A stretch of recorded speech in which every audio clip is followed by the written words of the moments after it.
Hey guys, कैसे हो आप सब। आई होप आप सब ठीक होंगे और आपकी दुआओं से मैं भी बिल्कुल ठीक हूँ। सो मैंने एक छोटी सी सीरीज स्टार्ट की है, दैट इज़ द स्कीम्स की सीरीज, जो भी न्यूज़ में है और फिर उस स्कीम की सारी डिटेल हम यहाँ पे डिस्कस कर रहे हैं। जो भी आपका एग्जाम हो, एग्जाम पॉइंट ऑफ व्यू से स्कीम्स बहुत इंपॉर्टेंट होती है।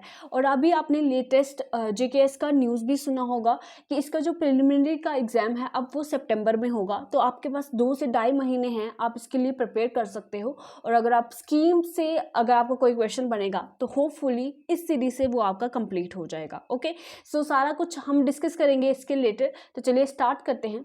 सबसे पहले देख लेते हैं कि पीएम कुसुम स्कीम जो अक्सर ही न्यूज़ में रहते हैं, तो अभी वो न्यूज़ में क्यों है? बिकॉज इसकी जो डेडलाइन है वो एक्सटेंड कर दी गई है। ठीक है, जो मिनिस्टर हैं हमारे renewable energy and power Rajkumar Singh, इन्होंने एक लोकसभा में एक क्वेरी का आंसर करते हुए बोला है कि जो पीएम कुसुम स्कीम की जो डेडलाइन है वो अभी क्या हुई है, एक्सटेंड कर दी गई है मार्च 2026 तक। ठीक है, तो इसके अंतर्गत क्या कर रहे थे कि रूरल इंडिया में 30,000 मेगावाट तक सोलर पावर कैपेसिटी को ये इंस्टॉल कर रहे थे, मगर ड्यू टू कोविड-19 एंड अदर रीजंस इन्होंने बोला कि ये जो इनका टारगेट था वो कंप्लीट नहीं हो पाया है। तो अभी इस स्कीम को क्या कर दिया गया है, एक्सटेंड कर दिया गया है। ठीक है, तो ये याद रखेंगे कहाँ कब तक इसको एक्सटेंड कर दिया गया है, बिकॉज ये रिन्यूएबल एनर्जी के रिलेटेड जो भी न्यूज़ होती हैं वो इंपॉर्टेंट हो जाती हैं। और कुछ अमेंडमेंट भी हुई है पीएम कुसुम स्कीम में, आपको इसको रटना नहीं है, सिर्फ एक बार मेरे साथ पढ़ लीजिए। अगर स्टेटमेंट वाइज क्वेश्चन आता है जो कि पूछे ही जाते हैं जेकेएस यूपीएससी वगैरह में, तो वहाँ पे आप इसको इजीली टैकल कर लो अगर आपने एक बार ध्यान से इसको सुना होगा। पीएम कुसुम स्कीम एक्सटेंड हो गई है। ठीक है, ये हमने ऑलरेडी पढ़ लिया।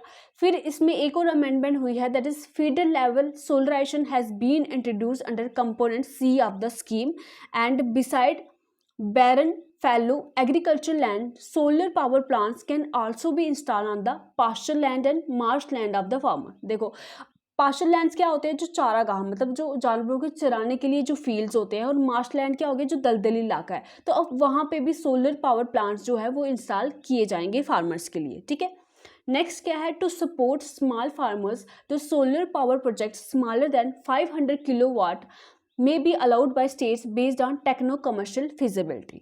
Penalty on solar power generator for shortfall in solar power generation under component A remove। ठीक है, तो ये पेनल्टी जो इसके रिलेटेड थी ये रिमूव कर दी गई है। और जो भी यहाँ पे अमेंडमेंट है ये आप एक बार इसको रीड आउट कर सकते हो।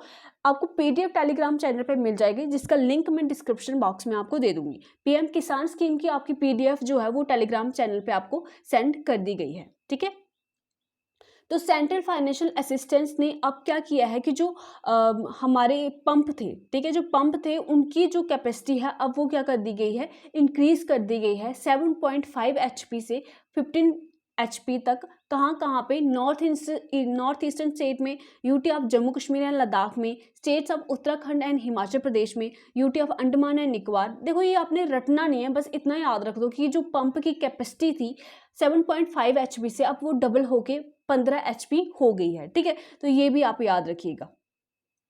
अब इसमें जो मेन पॉइंट ये आता है कि इस स्कीम के बारे में हम जान लेते हैं। पहले पीएम कुसुम स्कीम की हम जो पूरी फुल फॉर्म जान लेते हैं, ये भी आपके एग्जाम में पूछा जा सकता है। दैट इज द प्रधानमंत्री किसान ऊर्जा सुरक्षा एवं उत्थान महाअभियान। ठीक है, तो पूछ सकते हैं पीएम कुसुम स्कीम किसके रिलेटेड है। ठीक है, कुसुम कोई रिलेट कर लेगा, लड़कियों के रिलेटेड है, तो क्वेश्चन जो है आपका गलत हो जाएगा। ठीक है, तो ये इनिशिएटिव है ministry of new and renewable energy का, जिसके मिनिस्टर मैं आपको ऑलरेडी बता चुकी हूँ, और ये लॉन्च हुई थी 2019 में।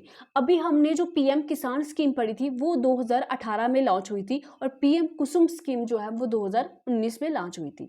ठीक है, तो इसका जो इस स्कीम के अंतर्गत होता क्या है कि सोलर पंप्स को क्या किया जाता है, इंस्टॉल किया जाता है और एंड ग्रिड कनेक्शन दिया जाता है, और अदर रिन्यूएबल पावर प्लांट जो है कंट्री में वो इंस्टॉल किए जाते हैं। ठीक है, बेसिकली जो रिन्यूएबल एनर्जी की जो खपत है वो यहाँ पे बढ़ाने की कोशिश की जा रही है इस स्कीम के दौरान, ताकि हमारी जो डिपेंडेंसी है फॉसिल फ्यूल पे वो कम हो सके। ठीक है, और एम इसका क्या है कि वही एनर्जी सिक्योरिटी फार्मर्स के लिए इंश्योर करना, along with honouring India's commitment to increase the share of installed capacity of electric power from non fossil fuel source to 40% by 2030। ठीक है, तो इंडिया ने कमिटमेंट भी की है कि वो क्या करेंगे, 40% जो एनर्जी है वो नॉन फॉसिल फ्यूल से अक्वायर करेंगे 2030 तक। क्यों? क्योंकि 2070 तक इंडिया को क्या होना है, कार्बन न्यूट्रल होना है। तो उसके लिए अब शिफ्ट तो होना पड़ेगा ना नॉन फॉसिल फ्यूल सोर्सेज पे, ठीक है। तो इसी के लिए ये स्कीम चलाई गई है।